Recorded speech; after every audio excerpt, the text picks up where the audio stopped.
Hello all you totalitarian cosmonauts, as always I am Cosmic and today we're going to be reviewing indie strategy stealth game Beholder, which was developed by Warm Lamp Games and published by Alawa Entertainment. Beholder is set in a totalitarian state in a dystopian future whereby the state controls everything, surveillance is supreme and privacy is out the window, and if you break the law then you will disappear with your head in a black bag and you will never be returned again. In Beholder you play as Carl and you are a state installed manager of an apartment building. You are the new apartment building's landlord after the last landlord was taken by the state for various reasons, and you were essentially in charge of maintaining the building, making sure that it is upkept properly, but most importantly spying on your tenants. Oh yes, you are an agent of the state, and not only are you an agent of the state,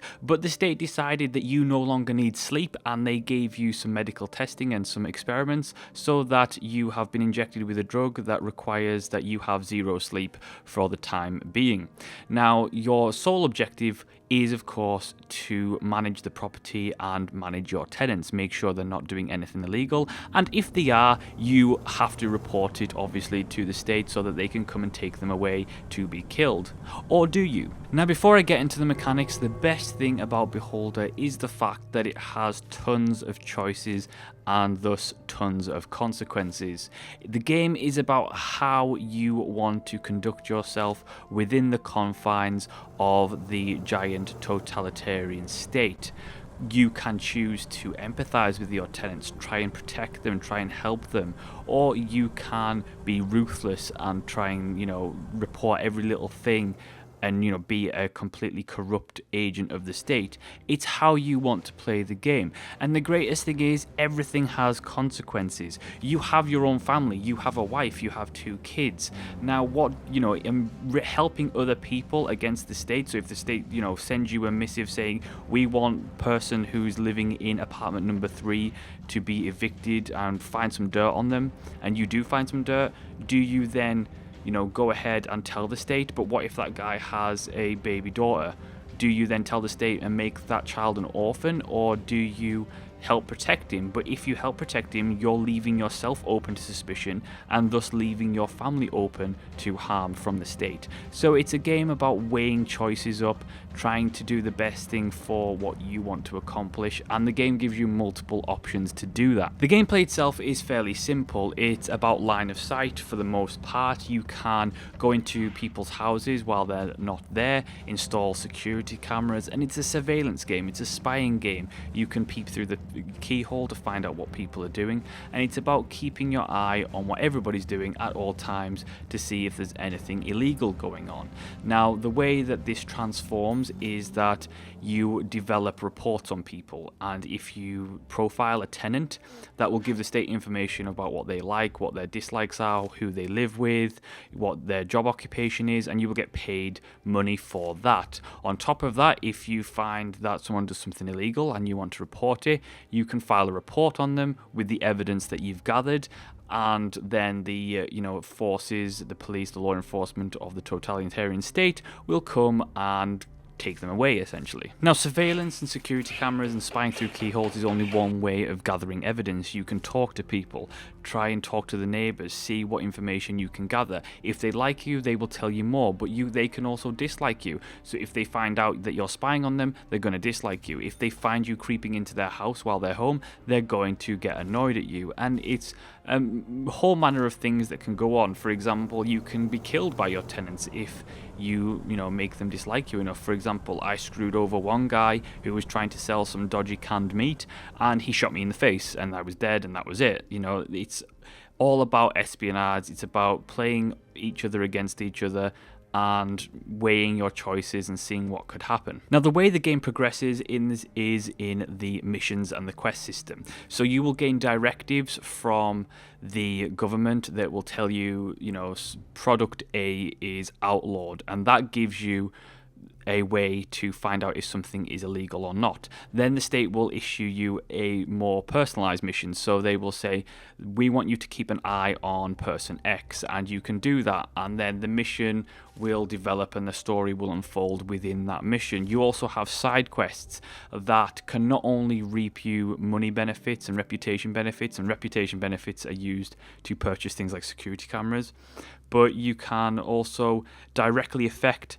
your main objective with the side quests. So for example, if I help someone and then that helps me help another person who's got a side quest, I may gain, evidence, or I may gain, something, a useful item that will help me decide what to do in the main objective. Now, sometimes that isn't the case. Sometimes a side quest is just a side quest and it's about your family or, one of the tenants. But a lot of the times they can directly link to the main objectives themselves. So as you run around your apartment building, repairing TVs and spying on tenants, the day and night cycle will keep going round and round, and missions will have a timer, so you have a certain number of hours to complete an objective, which puts you somewhat in a stressful situation, especially if it's going to be a difficult assignment in such a short space of time. Night times can be a little bit boring, especially when there's surveillance that you need to do and everybody's in bed. So if you break into an apartment, you're going to get found out, and that's not ideal. So you kind of have to wait the nights out sometimes when there's certainly nothing to do, which is a little bit boring, but it's not too bad for the most part. What I love about Beholder is the fact that it blends stealth with strategy and resource management. So you have to manage your income, you have to make sure you've got enough resources, you get quests. For example, your daughter may get sick and you have to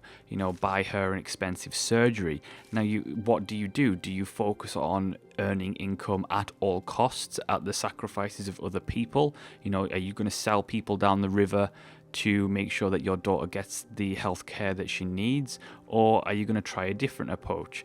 And you have to manage those resources, you have to manage time, you have to make sure not only that you're doing the objectives given to you by the state, but you need to make sure that the apartment building is up to state. You have to make sure you're on top of repairs and making the tenants happy, because if they become unhappy, they might leave, they might dislike you, they might report you to the state themselves. So it's a complete chaos management simulator that is a hell of a lot of fun. The last thing I wanted to touch on is, of course, the art style, the visuals, and the audio.